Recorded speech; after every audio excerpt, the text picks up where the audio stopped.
Bismillahirrahmanirrahim. Assalamu alaikum dear students. Today our topic is vertical distribution of temperature.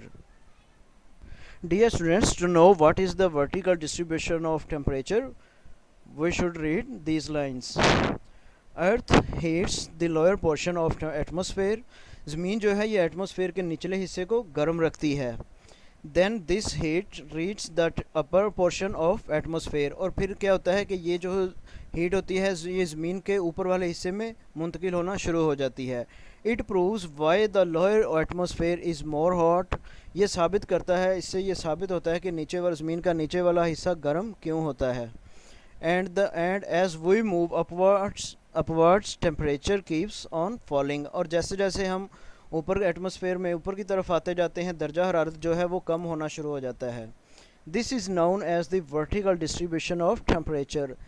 तो इस सारे system को, इस सारे प्रोसीजर को हम क्या कहते हैं? Vertical distribution of temperature. यानी कि ज़मीन की एक अपनी जो मतलब ज़मीन क्या करती है, एटमॉस्फेयर के नीचे वाले हिस्से को गर्म रखती है और इसमें हम जैसे जैसे ऊपर जाते जाते हैं तो एटमॉस्फेयर के ऊपर वाले हिस्से की तरफ टेम्परेचर कम होता जाता है.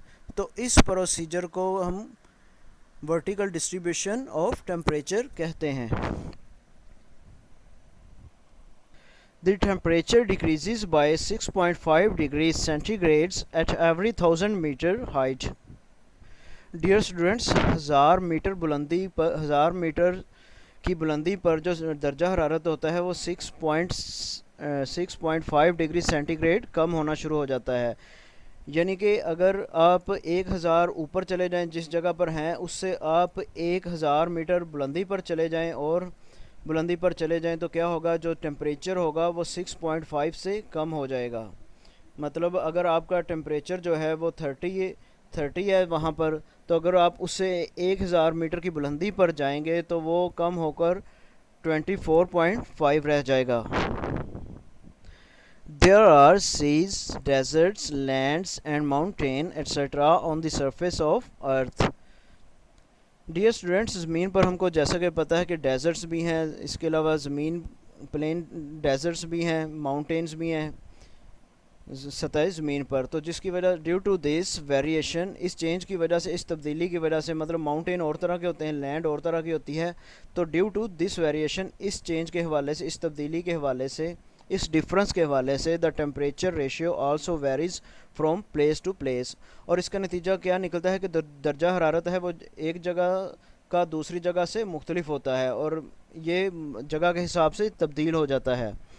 At dawn and sunset the sun rays fall on earth in curved manner, so there is less heat.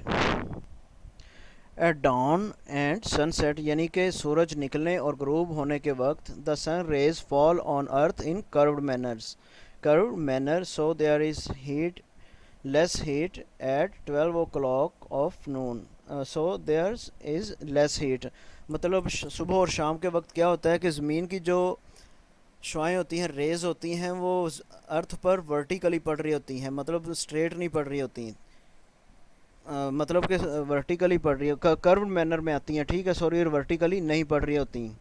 सुबह और शाम के वक्त सूरज की जो शुआएँ होती हैं वो ज़मीन पर कर्व मैनर में पड़ रही होती हैं, ना कि वर्टिकली. कर्व्ड होता है मतलब सीधी नहीं पड़ रही होती, तिरछी होकर आ रही होती हैं. सो इसीलिए क्या होता है, जो हीट होती है वो कम होती है.